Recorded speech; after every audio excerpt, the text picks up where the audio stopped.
To Tom, the days were just flying by right now. So much to do and all of it rather exciting stuff. The fact they didn't know what a weekend was simplified things a bit, even if the fact they just worked in seasons rather than months was a bit of a mindfuck for Tom. He didn't even keep track of what day it was anymore. He didn't feel the need. He was working every chance he got anyway, so why bother? Shiva and Jackalope had gone to work on the distillery. It shouldn't take the smith too long to put that together. Once again, Tom had convinced her that it didn't need to be pretty. She kept true to her word of making it mostly out of steel. It was a beautiful piece of work. She just complained that she wasn't allowed to spend the time to remove all the hammer marks and small dents. Tom just thought it added a bit to the general aesthetic. It looked like something you would find in a forest making moonshine. The important part was that every gram of saved copper could go into bearings, cables, and wires for the lathe. The solder had been a bit problematic. They had a hard solder used for jewellery and weapons and the like. It was silver based though, so rather expensive, not to mention hard to work with. They used lead solder for the windows, but tin was apparently really valuable and Shiva only had a tiny amount of it in storage. Luckily, when Tom had cleared out Volson's supply of metal, there had been a single bar of tin in there. Still, it would have to be used sparingly. That was a bit of a pain in the ass. Tom had hoped he wouldn't need to use lead for too many things, but it was not to be. The original design had called for a copper honeycomb extrusion in the reflux tube, which was obviously impossible for them to make. In the end, Sapphire and Raoulf had taken to soldering small handfold strips of copper plate together. The result was something that hopefully came close, even if it had cost them much of the tin to make. It was a bit janky, but it only had to cool down the vapour as it rose, so he hoped it would do. By now it was mostly up to Shiva, who got to work on the water jackets while Raoulf figured out the stove for it. They only needed Tom to answer a few questions and lend a hand here and there, so he got back to work on the lathe. He had started pulling late nights to make the progress he wanted. The time with the kids wasn't really that productive after all. He had never been that much of an electro engineer, but he knew the basics, and he had a few drawings of some DC motors with him. He hadn't thought he would be working with electric engines this quickly though, so his information was a bit limited. Still, it should not be a problem to just scale up and modify some of the stuff he had drawings for. He did get a bit of a scolding from Esmeralda one day, when she found out he had fallen asleep in the workshop instead of with the children. He was fairly sure she had gone easy on him though, for some reason. Getting Kullinger to give him some of the linseed oil they used for wood treatment had been a bit of a challenge, though the promise Tom had brought the seeds to start making it locally did win out in the end. He was betting on the hardening oil being able to act as an insulator for the coils. He had no clue if it would work, but in his mind it should. Then there was the matter of the copper wire itself. He had no doubt he could make it thin enough, and the length would just be a matter of starting with a big enough bar and drawing it out multiple times. It would just be so tedious. In the end, he found the solution in where he was the most bored during the day: guard duty. He designed a simple rig that could be moved around. That way it could be placed up top of a tower, so whoever was on guard could be cranking wire through. He was a damn genius. The idea didn't sit well with Chuck, who argued it would be rather distracting after all.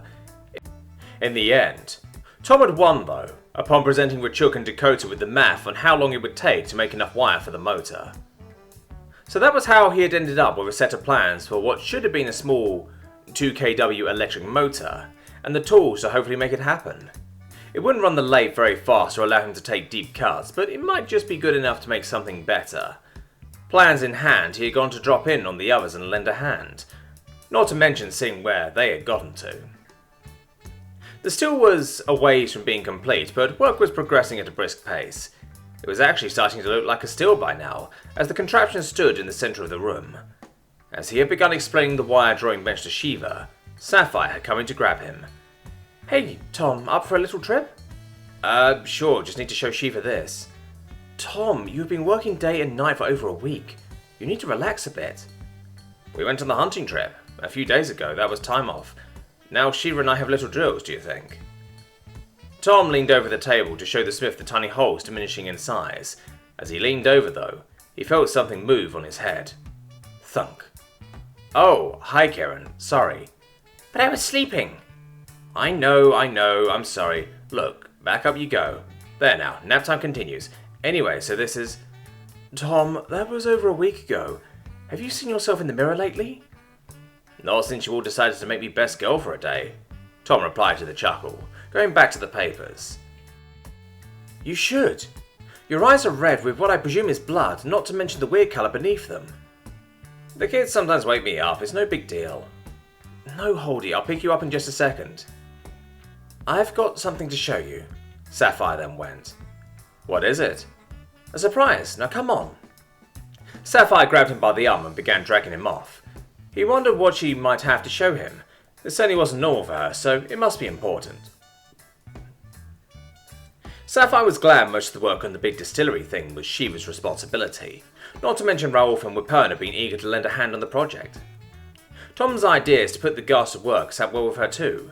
They never did anything when on duty apart from sitting staring off into the distance anyway, and it meant she didn't have to do it. Tom, though, was turning out to be seemingly addicted to the work. He just kept on coming up with more things that needed doing, and he was already trying to combine jobs to save time in the day. It had almost become the norm to see him with Kieran or another kid in one hand, and tools or paper in the other. Today was no exception as she found him in the smithy, Kieran perched atop his head, Holdy trailing behind asking to be picked up as well, and rolled up parchment in his arms. The sight of Tom's beautiful white paper getting smudged with coal dust had driven a puma up the wall, so he had handed over what parchment he had for Tom to use instead.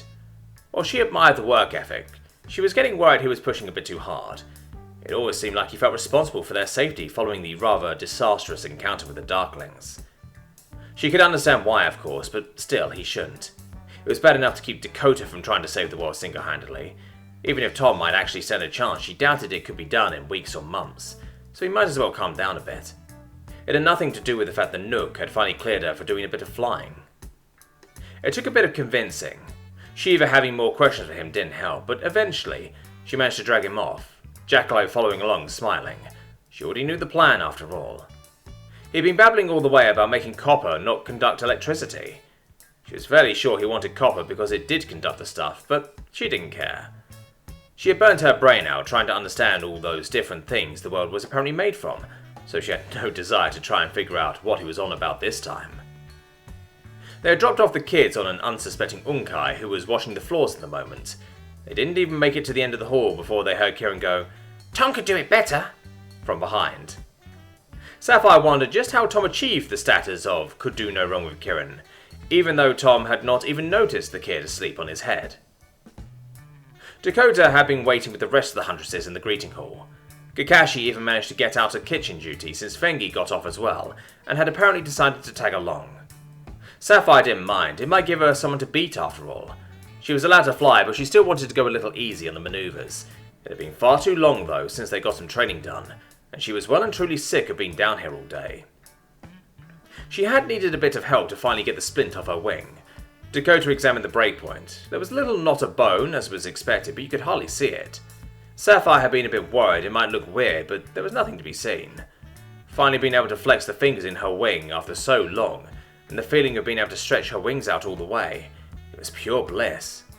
She walked around on the big platform, flapping them around a bit, testing if everything felt like it should. She hadn't broken a wing since she was a kid, so it was a little scary, but everything seemed in order. Tom apparently believed they were going on the trip as he had run off and fetched a backpack from his things, strapping it on tight. She could see how he would get that impression. They were not in armour and they hadn't done any training since he had gotten here after all, so perhaps it was time for a little showing off even if she wasn't ready for anything too crazy. Fengi had apparently gotten bored with Sapphire testing out the winds. She walked up to the edge and did her best stumbling impression as she fell off, making sure to scream as she fell of course. Tom predictably panicked, running up to the edge, yelling, "Fengi!" As he stood there peering off, he appeared to realise he had been tricked. They all had a good laugh at that one. "Very funny. Careful or I take you swimming one day."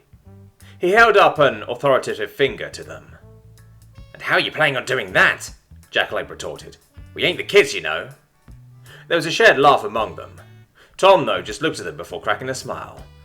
"This weren't last time," he went, as he just leaned over backwards, dropping off the edge. "Yahoo!" They all looked at each other for a split second before the mad dash towards the edge. Sapphire was fairly sure he had snapped completely now. Why would he do that after having nearly died twice from that? The others rushed off the edge, diving after the lunatic. There was no way Sapphire was ready to try and catch him, so she just stood there dumbstruck. She hadn't even managed to talk with him about the fact she thought he was putting too much pressure on himself, and that he needed to trust him a little more. Seemed like it would be necessary, though. Perhaps it was the other way around, in fact. She snapped out of her little daze as Jackalope shouted out from below, "What the fuck is that?" Followed by mad, cackling laughter, which was clearly Tom. She walked up to the edge and looked down. Tilting her head at what she saw, there was a big green piece of cloth gliding through the air, with a laughing Tom dangling beneath it. The others were circling around him as he slid slowly through the air. She had to see what this was about, so she stretched out her wings and let herself fall forward. She felt the air catch as she flared her tail, pulling slowly out of the dive. The wind rushing past her snout, the freedom of choosing where she was going. Oh, it was good to be back. Her moment had been spoiled a little by Tom's stunt. Still, she could hardly blame him. Fengi had started after all. She tentatively beat her wings to maintain speed from the dive to catch up. Everything felt good so far. He wasn't going very far, so she didn't need to strain too hard to catch up.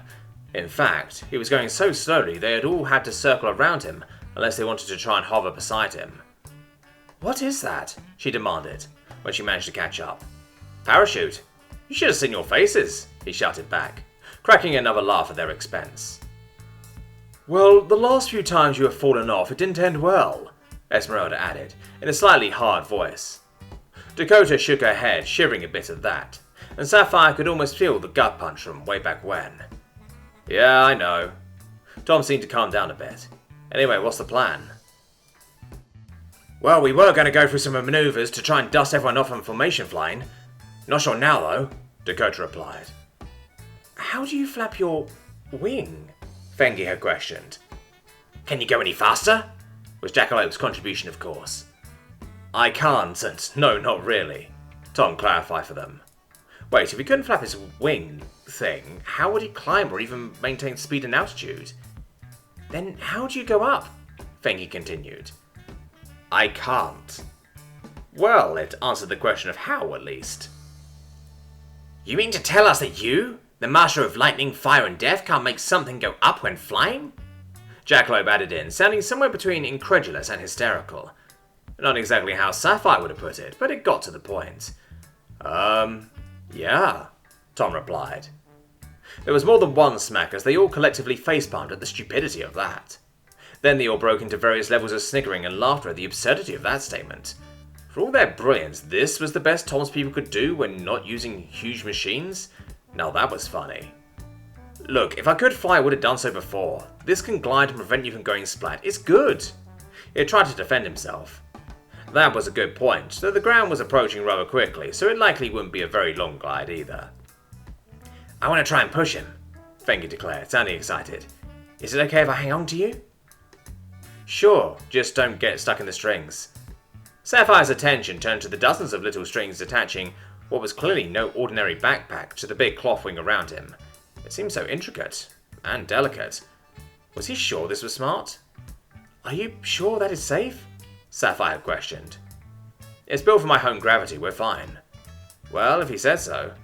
She still didn't understand the notion that things were somehow heavier where he came from, though. Fengi circled around a few times trying to figure out how to go about this, before deciding she needed to be hugging him. Sapphire could see the problem if she went for a piggyback. She couldn't beat her wings to get the forwards, at least not much. Not to mention the mess of strings back there. She couldn't just push since he was going too slowly, and she couldn't go above him, also on account of the strings. Sapphire thought about hanging onto Tom's legs. That might work, but Fengi had clearly made her decision. Oh, those faces had been so worth it. He just wished there had been more of them there to gawk. Still, the keep wasn't that tall, and even with pulling the cord almost immediately, he still didn't have much altitude. The low gravity did help a bit, even if it also made him even slower. He was certain a mid-headwind would see him standing still in the air. In fact, the parachute might do just the trick. As a paraglider here, he would need to look into that at some point. Fengi had decided to try and come aboard. He hadn't really thought about that, but sure, why not? They knew what they were doing up here far better than him, after all. It took her a while to figure out how to go about it. He had almost thought she had given up when she came up beneath him, hovering backwards. It wasn't the most graceful maneuver, as the two of them slammed together, Fengi not quite having gotten the closing speed right. Still, she had managed to hang on, even if he now couldn't really see where he was going now. She wrapped his legs around him and grabbed his shoulders. "Let's fly then," she stated, seeming to not have a care in the world about how she was sitting. Was this the latest addition in their quest to try and make him uncomfortable, he wondered, as she began beating her wings backwards. The result was a bit like pulling a pendulum, as they were pulled ahead of the parachute and upwards. Of course, they came straight back down afterward, having achieved little. "Try again, have an idea." Tom went, trying his best not to turn red. She beat her wings again, and he loosened the guidelines, as if trying to dive. The two sort of cancelled out, and they actually went forward. Hey, it's working. She did it again, and he compensated. It didn't take much to maintain speed and altitude here, and after just a few beats, they were actually climbing. It was slow, but they were climbing. There had been some more laughter from the circling dragonettes. "Hey Tom, how does it feel to be dragged through the sky?" Kakashi had joined in, the guard having come along for some reason. "Careful now, still like volunteers for swim practice." The guard had just responded with a chuckle as he continued circling. Once they had gained a bit of altitude, Fengi stopped beating. "And now for the fruits of my labour," she declared, as she folded up her wings, looking around at the view, her neck craning around. The chute was actually flying better now that it was closer to the loading was meant for. He had dropped his waist back on the platform after all, expecting some sort of flying to occur. Not a bad view. "No, it's a good day for some flying. Nice of you to join us." "Well, sort of flying. Maybe I should rig up a motor for this and actually fly." "You can do that?" "Sure, won't go much faster though." "That's a shame. You're more like a resting stop up here right now." Tom, the flying dragonet carrier. He let out a chuckle at that. Not a bad idea. "You sure? Sapphire said you were already working too hard." Well, hard work never hurt anyone. Besides, it's fun." "Well, this is fun too, right?" "I'll give you that one. It's great fun. I love flying, not so keen on falling though." She giggled a bit at that one. The others eventually became tired of circling the slow-moving parachute and broke off, beginning their little training exercise. Fengi gave him a bit more altitude. "Gotta go. See ya," she went, dropping off to join them and just letting go and falling straight down, twisting around midair and pulling out of the dive. Damn, they are good at this stuff, Tom thought to himself as he admired the spectacle. His own little private air show. The altitude Fengi had gained him didn't last forever though. Eventually, Kakashi had come over. "Want another push, or should I go get one of them for you?" The guard went cackling. "Well, I would rather crash than accept one for you, that's for sure," Tom had replied. Kakashi just laughed harder at that and swooped back around. "Well, I guess you're going down then." Yeah. Just you wait till I get my hands on a proper aircraft. I'll be the one running rings around you then." "Can't wait for that then. When will it be done?" "If you're careful, you just might live to see it, old goat." "Hey, I'm not old. I'm not even 60. "Ha, old." Tom just laughed out as he finally came down on the soft grass just outside the firing range. Kakashi had joined him down there, landing rather more elegantly than Tom's little jog, followed by trying to punch up the parachute. He would have to repack it later. "Why do you even have that thing?" "Well, I thought it might be smart to bring it, and I had it, so here it is. It's meant for jumping from really high up, then you freefall most of the way, and use this to prevent going splat." "Just for fun?" "Yeah, that, and armies use them to land soldiers." "Huh." Kakashi looked a bit puzzled at that. Tom guessed it was rather hard for them to imagine how humans fought. Actually, Tom started to wonder if they would even have ground battles here. Anyway, airshow to watch, Tom went, sitting down using the parachute as a backrest.